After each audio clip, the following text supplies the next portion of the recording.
రాష్ట్రంలో భిన్న వాతావరణం కొనసాగుతుంది. ఒకవైపు ఎండ ఉంటుండే, ఇంకోవైపు చల్లని వాతావరణం కొనసాగుతుంది. రానున్న రోజుల్లో ఏమైనా వర్షాలు పడే అవకాశం ఉందా? దీని గురించి మనతో మాట్లాడడానికి ఐఎండీ ఆఫీసర్ ధర్మరాజు గారు ఉన్నారు. వారితో మాట్లాడదాం.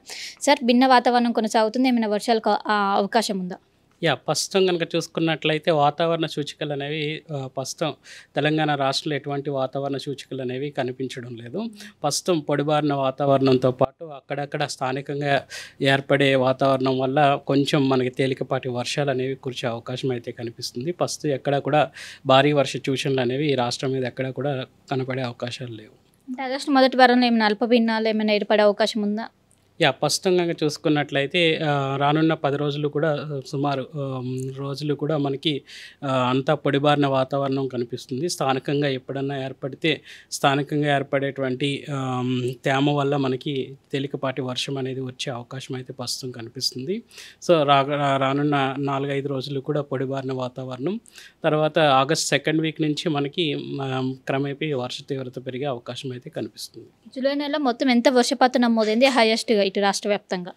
ప్రస్తుతం కనుక చూసుకున్నట్లయితే సగటుని కనుక చూసుకున్నట్లయితే సుమారు 35 సెంటీమీటర్ల వరకు కూడా వర్షపాతం అనేది జూలైలో మనకి నమోదవ్వాలి.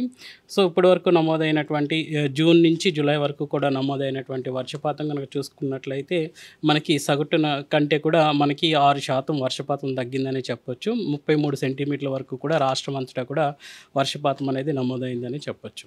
మాన్సూన్ అనేది ఎర్లీగా ఎంటర్ అయింది, ఎక్కువ వర్షపాతం నమోదవుతుందని అంచనా కూడా వేశారు. దాని తగ్గట్టు ఉన్నదా? ఏ విధంగా ఉంది సార్ స్టేటస్?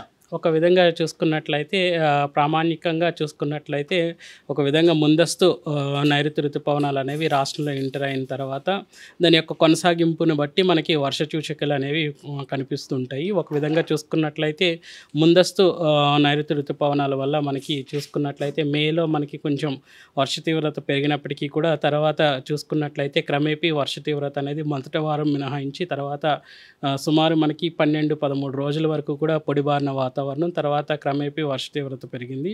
అట్లాగే జూలైకి వచ్చేసరికి జూన్లోనే మనకి 25% మనం లోటులోనే ఒక విధంగా జూన్ నెలని మనం ముగించుకున్నాము. మళ్ళీ జూలైకి వచ్చేసరికి మనకి మధ్యస్థంగా వచ్చినటువంటి వర్షాల వల్ల కొన్ని చోట్ల భారీ వర్షాలు, కొన్ని చోట్ల అతి భారీ వర్షాలు కూడా నమోదయ్యి ఆ లోటు ఏదైతే 25% ఉందో అది కాస్త క్రమేపీ తగ్గుకుంటూ వచ్చి ప్రస్తుతం మనకి 6% వరకు కూడా వర్షపాతం అనేది రాష్ట్రం అంతటా కూడా వర్షపాతం అనేది లోటుగా కనిపిస్తుంది. ఈ ఆగస్ట్ నెలలో రికవర్ అయ్యే అవకాశం ఉందా సార్? ప్రస్తుతం కనుక చూసుకున్నట్లయితే మొదటి 2 వారాలు కూడా ఒక విధంగా పొడిబారిన వాతావరణం, అలాగే ఒక విధంగా చెప్పాలి అంటే కొన్ని చోట్ల తేలికపాటి నుంచి మోస్తారు వర్షాలు మినహాయించి ఎక్కడా కూడా భారీ వర్ష సూచికలు అనేవి కనిపించడం లేదు.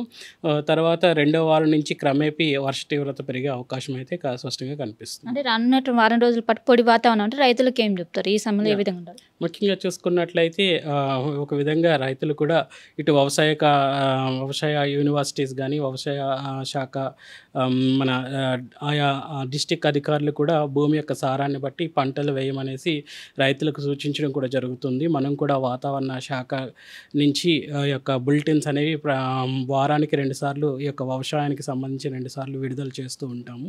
ఇందులో ముఖ్యంగా ప్రామాణికంగా వాతావరణ సూచనలు అనేవి వ్యవసాయానికి ఏ విధంగా ఉపయోగపడతాయి అనే వాటి అంశాలని మేము ఎక్కువగా స్ట్రెస్ చేస్తూ ఎప్పటికప్పుడు వర్ష తీవ్రత అట్లాగే గాలి యొక్క తీవ్రత ఏ విధంగా ఉంటుంది, ఎట్లాంటి పంటలు అనేవి వేసుకోవాలనేది ఒక విధంగా సాయిల్ స్టడీ ముందుగా చేసి ఈ యొక్క ఆయా జిల్లాలకు రైతాంగానికి ముందుగానే వ్యవసాయ శాఖ వారు మన జిల్లా అధికారులు కూడా వాళ్ళకి సూచించడం జరుగుతుంది. సూచనల మేరకు ఇటు ఉత్తర తెలంగాణ జిల్లాలో వరి పంటలు, అలాగే మధ్యస్థ ఈవెన్ దక్షిణ తెలంగాణ జిల్లాల్లో కూడా కొంచెం చూసుకున్నట్లయితే కొన్ని చిరుధాన్యాలు అలాగే కూర పంటలు కూడా చేయడం, మొక్కజొన్న ఇంకా పత్తి యొక్క పంటలు అనేవి పండించడం జరుగుతుంది. ఈ యొక్క పత్తి, మొక్కజొన్న వీటికి కొంచెం వాటర్ అనేది తక్కువగా ఉండడం వల్ల కొంచెం తక్కువ వాటర్తోనే ఎక్కువ రాబడి కూడా వచ్చే అవకాశం అయితే కనిపిస్తుంది. వరి పంటకు వచ్చేసరికి ఎక్కువ వాటర్ అనేది వ్యవసాయానికి అవసరం కాబట్టి ఎక్కువ వర్షపాతం అనేది నమోదు అవ్వాలి. సో ఉత్తర తెలంగాణలో మనకు చూసుకున్నట్లయితే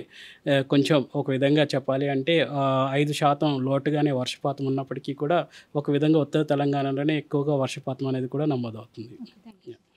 సో మొత్తం మీద రానున్నటువంటి వారం రోజుల పాటు పొడి వాతావరణం కనిపిస్తుంది. వచ్చే ఆగస్టు సెకండ్ వీక్ నుంచి మనకు ఇటు అల్పపీడనాలు కావచ్చు, ఇటు ఆవర్తనాలు ఫామ్ అయ్యే అవకాశాలు ఉన్నట్లు కూడా వాతావరణ శాఖ అధికారులు అంచనా వేస్తున్నాయి. ఇంకోవైపు జూలై నెలలో దాదాపు 6% వర్షపాతం లోటు ఉన్నది. అది ఆగస్టు నెలలో రికవర్ అయ్యే అవకాశం ఉంది. ఒకవైపు ఈసారి మాన్సూన్ అనేది ఎర్లీగానే ఇటు రాష్ట్రంలోకి వచ్చినప్పటికీ దాన్ని తర్వాత పూర్తి స్థాయిలో విస్తరించలేదు. దాని ప్రభావం అనేది మనకి ఇంకా కనిపిస్తూనే ఉంది. ఈ ఆగస్టు నెలలో మాత్రం రికవరీ అయ్యే అవకాశాలు అనేవి ఎక్కువగా ఉన్నట్లు కూడా వాతావరణ శాఖ అధికారులు అయితే చెప్తున్నారు. అసలైన తొలి వెలుగు.